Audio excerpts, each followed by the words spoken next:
Halo, selamat siang. Perkenalkan, nama saya Huzaili Latif Sunan. Saya adalah seorang dosen di program studi Teknik Geologi Universitas Jenderal Sudirman. Saya ditugaskan untuk mengajar mata kuliah tektonika. Sebelum saya melanjutkan ke proses pembelajaran, di sini saya akan menjelaskan terkait luaran pembelajaran kuliah tektonika.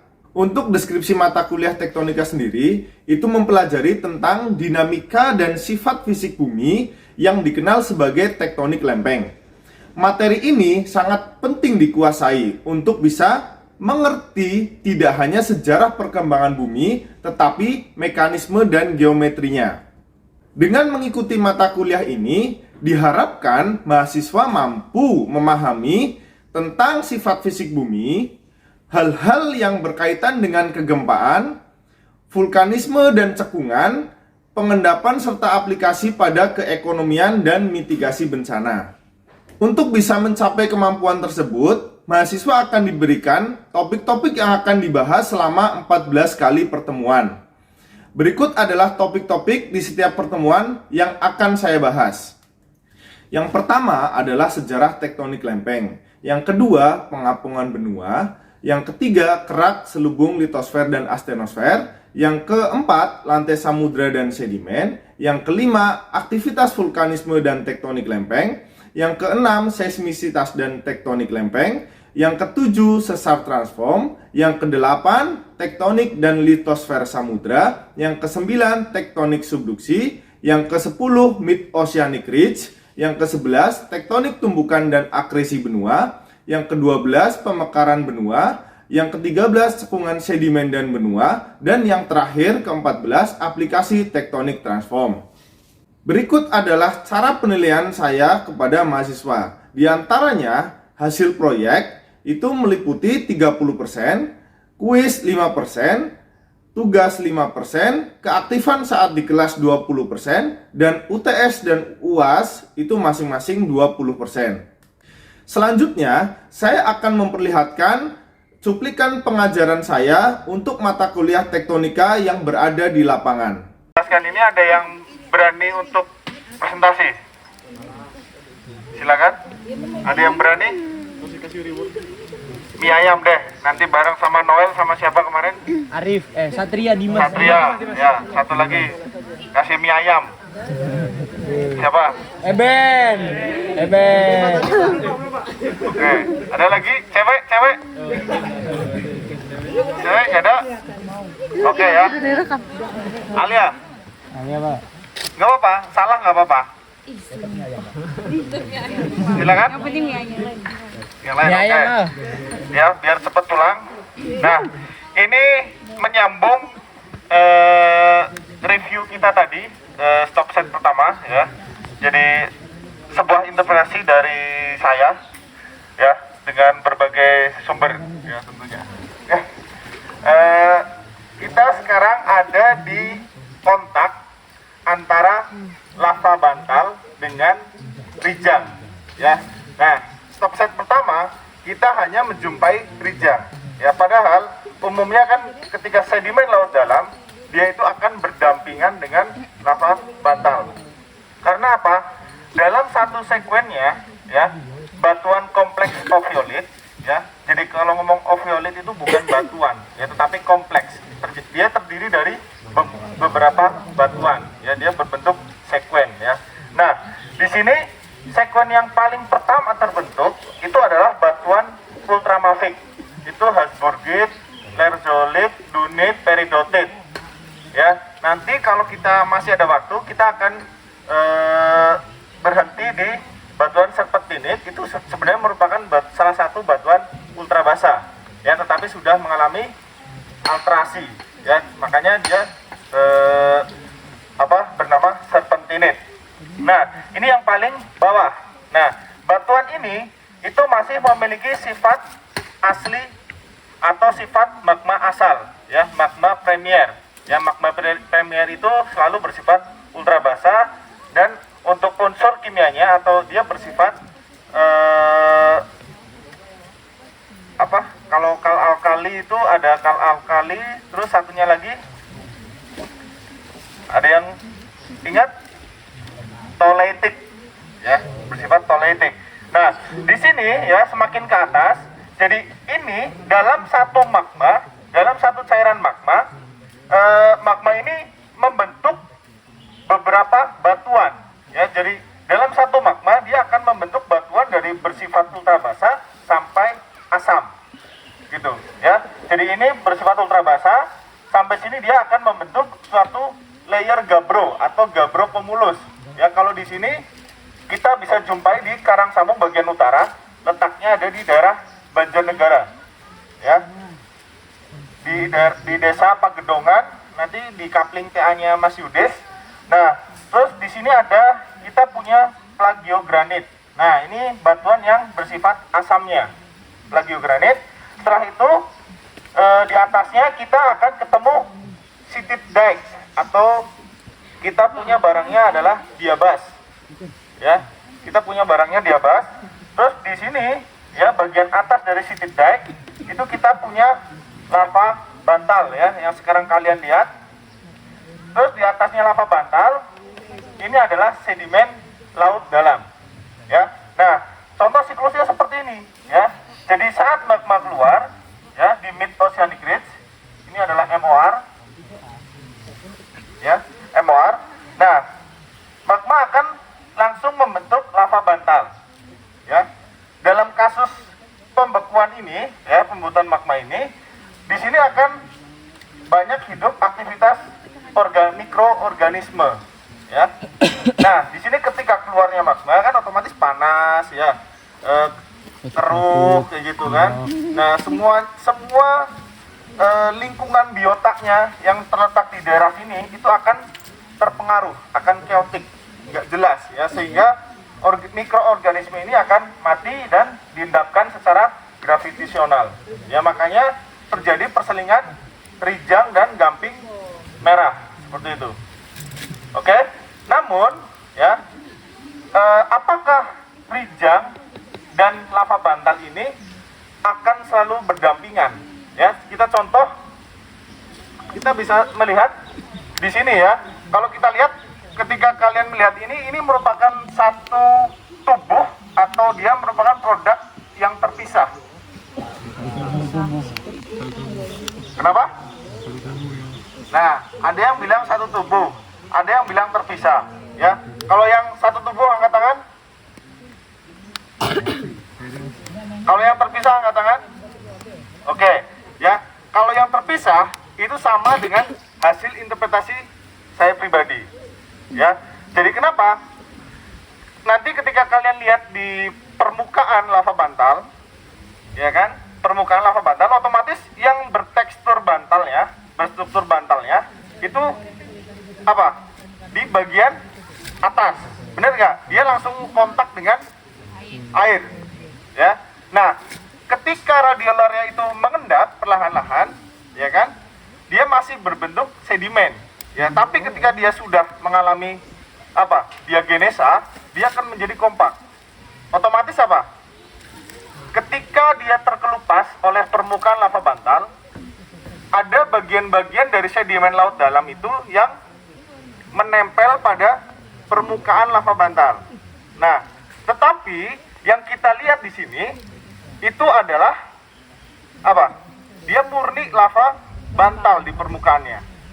Tidak ada bekas-bekas dari endapan-endapan sistem pelagic atau sedimen laut dalam. Seperti itu, ya. Ini sebenarnya sebuah analogi saja, sebuah interpretasi saja. Nah, sehingga saya menginterpretasikan, ya, ini kita punya subduksi, kan. Kita punya subduksi. Nah, rijang itu, ya, ini kan kalau sistem lantai samudra otomatis dia relatif hampir semuanya seperti ini, ya. Tetapi kalau ini kita berada di daerah yang kompleks, daerah melang, ya, apalagi ini lava bantal dan rijang ini dia menjadi suatu fragmen, ya, fragmen dari olisostrom, kayak gitu, ya. Jadi saya berinterpretasi bahwasanya rijang dan lava bantal ini dia berada bukan pada satu lokasi, ya, melainkan berada di lokasi yang berbeda, tetapi ketika dia masuk ke dalam palung samudra, ya, dalam sistem subduksi itu, dia bercampur aduk menjadi satu, seperti itu. Dan ketika dia naik ke permukaan, dia terbawa oleh sistem akresi, ya, transfer. Ya, makanya dia terpotong-potong, gitu. Di sana stop set pertama kita ketemu rijang, ya kan? Kalau sistem transform pasti dia membawa rijang satu, ya. Terus yang di sini kita ketemu rijang lagi, rijang 2. Terus yang di mana Wagir Sambang, ya, kita ketemu rijang 3 dan seterusnya. Dan itu akan selalu berulang-ulang. Ya, karena sistem transform itu dia akan membawa batuan-batuan basement, ya, umur lebih tua ke permukaan, seperti itu. Jelas sampai sini? Ya, ada pertanyaan? Ya, kalau nggak ada pertanyaan, bisa dibuktikan untuk interpretasi yang tadi, bisa kalian mendekat ke bagian-bagian lava bantal untuk mendeskripsi. Seperti itu. Oke, jelas? Oke, silakan. Lempeng Indo-Australia, ya, pada kapur akhir dia bergerak ke utara, ya, bergerak ke utara menunjang apa? Sundaland, ya, waktu itu masih cikal bakal pembentukan Jawa Barat, ya, Jawa Barat. Jadi Pulau Jawa waktu itu belum ada, gitu. Pulau Jawa dan Jawa Timur itu belum ada. Nah, setelah itu baru dia terbentuk batuan-batuan yang awalnya, ya, kalau dalam ada peta Pulau Jawa seperti ini, ya. Kalau di sini ada fosil subduksi melang, namanya sama juga dengan produk Bantu di daerah Ciletu. Terus di sini kita punya daerah Karangsawung, dan kemarin 2021 kesana juga di Bayan. Nah, di sini. Nah, di kapur G. Nah, tingkapan batuan G ini merupakan hasil produk dari proses metamorfisme, ya, metamorfisme friksional, ya. Jadi nanti kita akan melihat proses pembentukannya, ya, kira-kira setting tektoniknya untuk jenisnya batuan yang ada di sekitar sini itu ada di mana, ya. Nah, ini merupakan penampang, ya, subduksi pada umur kapur akhir, ya, Cretaceous, ya, Cretaceous, ya, umur kapur akhir. Nah, tadi kita sudah melihat batuan sedimen laut dalam. Nah, sedimen laut dalam ada di mana? Nah, di sini nih, ya, dia tepat ada di atas dari kompleks opiolis, ya, atau batuan-batuan lantai samudra. Ya, di sini ada batuan lantai samudra, dan ketika ada proses subduksi, ya, proses subduksi, nah, di tepi marginnya, di aksis marginnya itu ada peristiwa, ya, yang disebut area prisma akresi, ya. Prisma akresi itu terkontrol oleh flower structure atau transfold, ya, transfold yang berlawanan arah dengan arah subduksinya. Jadi kalau subduksinya kita misal ini barat, terus di sini timur, kalau subduksinya ke barat, berarti prisma akresinya ke arah timur. Nah, di sini ada apa? Ada pressure, ya, tekanan yang sangat tinggi, ya, dari slab pool ini. Dari slab pool ada tekanan yang sangat tinggi.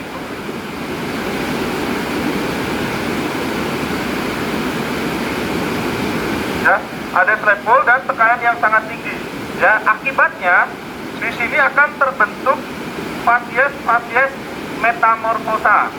Ya, nanti fasiesnya seperti apa akan dijelaskan oleh ahli petrologinya. Ya, nah, di sini ada tekanan yang sangat tinggi sehingga apa? Mendominasi batuan yang terbentuk. Berarti apa? Kalau fasies pembentukan batuan metamorf itu kan oleh P, ya, P-nya apa? Pressure, tekanan, dan atau C ya, tanpa melalui proses isokimia ya, perubahan komposisi kimia ya. Jadi itulah penamaan batuan metamorf. Nah, di sini bagaimana kok bisa dari daerah prisma akresi sekarang tersingkap di permukaan? Ya, semalam sudah dijelaskan bahwasanya daerah Karang Sambung ini kenapa batuan-batuan berumur tua ya, kapur itu bisa muncul ke permukaan ya, karena ini mereka terkontrol oleh ini threshold ya. Threshold adalah sesar naik, tapi biasanya melibatkan batuan-batuan basement ya, sehingga tadi kita ketemu rijang ya, rijangnya spotted, nanti ketemu rijang lagi ya di kali Muncar, terus kemarin kalian ke Wagir Sambeng ketemu rijang lagi. Nah itu rijangnya kan seperti terpotong-potong ya, jadi seperti spotted, tapi sebenarnya ini adalah kontrol dari threshold ya. Sama juga dengan batuan sekis ini, dia hadir ya, ada di dalam palung ya, tapi karena adanya threshold ini, kontrol dari threshold, makanya dia bisa muncul ke permukaan ya, seperti itu.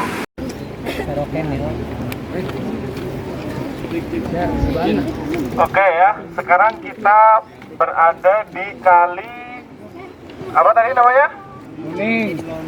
Kali Loning ya.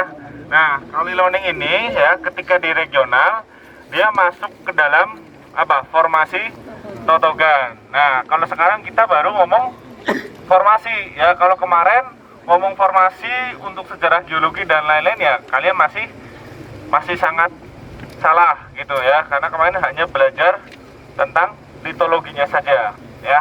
Nah, di sini ya, ketika kita melihat peta regional ya, kita tadi sudah melihat ada kompleks Melang ya, ada sekis ya. Terus kalau yang seumur itu ada kompleks oviolit, batuan-batuan ultra basah dan sedimen pelagik ya, sedimen laut dalam. Nah, di sini dia berumur pratersier. Nah, masih sama dengan model tektonik yang tadi ya, kita masih berada di daerah prisma akresi ya. Nah, prisma akresi itu tepatnya di daerah palung ya, dia paling dekat dengan palung, makanya dia mempunyai slope yang tinggi.